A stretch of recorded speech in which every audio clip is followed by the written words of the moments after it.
My name is Will Allegretto, and today I'm going to be talking about intellectual property and computing. Just to give an outline of what I'll be talking about today, firstly, I will discuss the background of what intellectual property is. Secondly, I will do an analysis of intellectual property in relation to modern computing. Thirdly, I will illustrate the relation of intellectual property to our Computer Science 101 class. And lastly, I'll just do a summary of key points. To start with a little bit of background, intellectual property is not easily defined. This is essentially because intellectual property doesn't start as something physical that someone can claim ownership over. Intellectual property is the property of the mind. This includes artistic expression like drawings, paintings, any musical endeavor, writing and literature, as well as other things such as architectural design and designs for things such as cell phones, cars, you name it. So, as an example of intellectual property, let's imagine that Apple has begun planning to create a new device. It doesn't really matter what it is right now.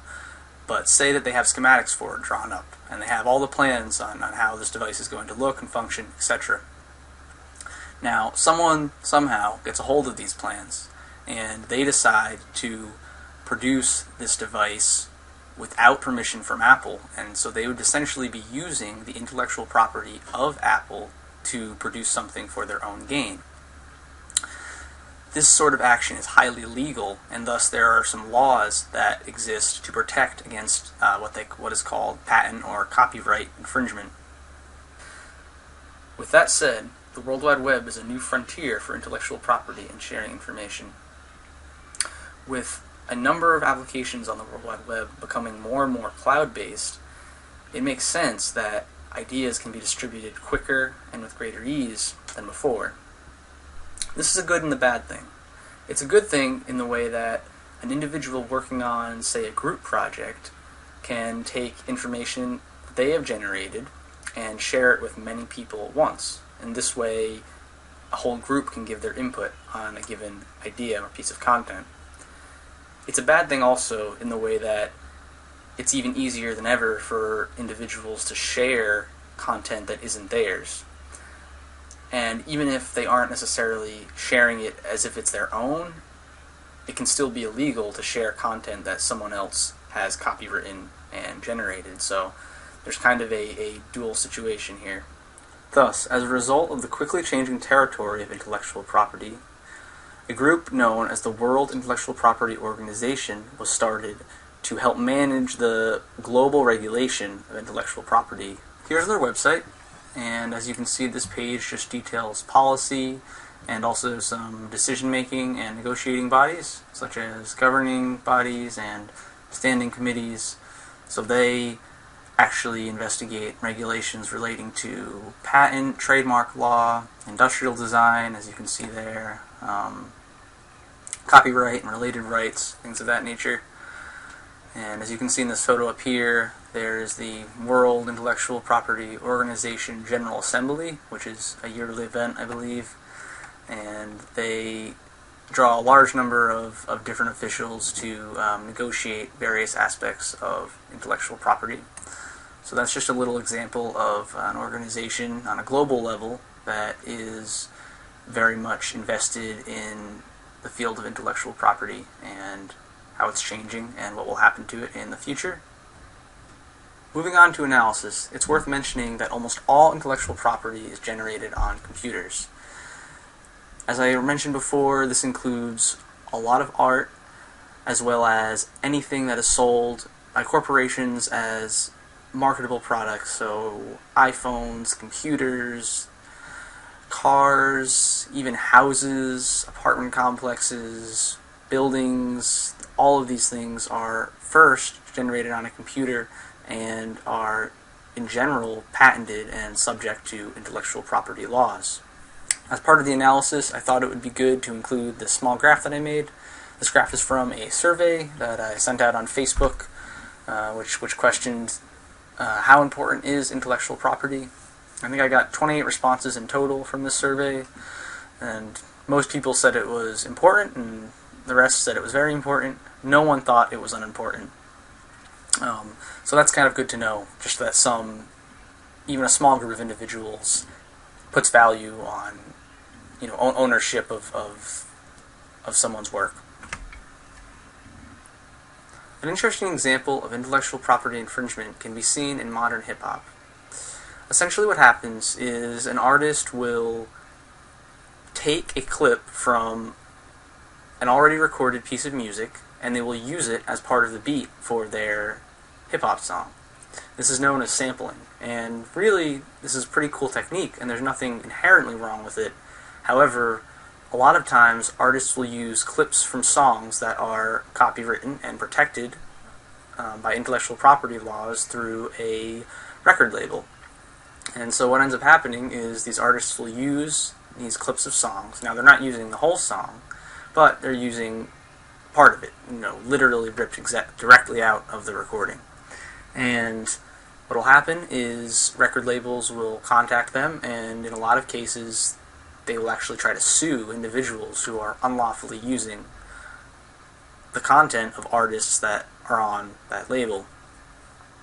So that's a pretty good illustration of a way that intellectual property, especially in relation to computers, manifests itself. Really though, this concept applies in all areas of content, and the only reason I brought that up specifically was because that sort of sampling is done on computers, and with new audio software that is being used, it's easier and easier just to take a recording, quickly sample it, and add a beat to it.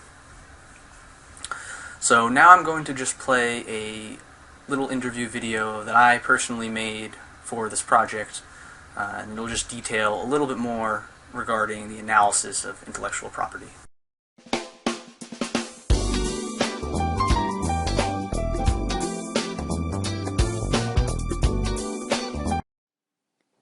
What is intellectual property? Intellectual property is the legal right that an individual has regarding their ideas and personal artistic expression. For example, music and visual art are examples of intellectual property, as well as less artistic creations such as new inventions, architectural design, and even newly coined words and phrases. How does intellectual property relate to modern computing capabilities? On a legal level, there are actually specific laws that categorize circuit designs as intellectual property. This means that the very way in which the integral components of computers are designed is subject to strict intellectual property laws that are legally binding. In a more general sense, intellectual property is much more important in this modern era of the Internet, as the sheer volume of ideas that can be exchanged is completely staggering. With such a high volume of information and ideas, it is ever more necessary for intellectual property laws to exist, for the Internet makes it all too easy for an individual to pass certain ideas off as their own without any recourse.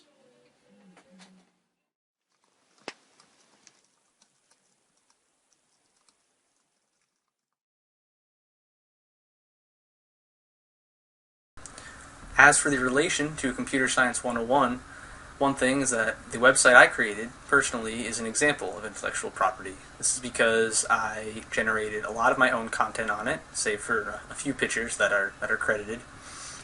So if anyone was to use, word for word any of my writing, that would be plagiarism, and so that's a violation of intellectual property.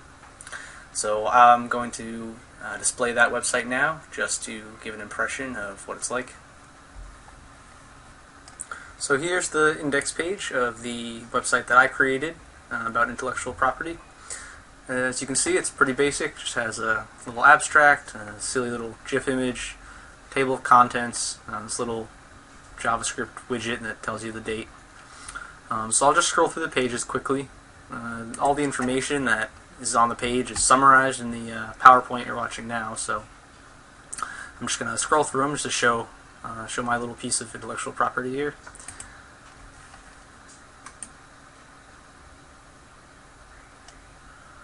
This is just the background.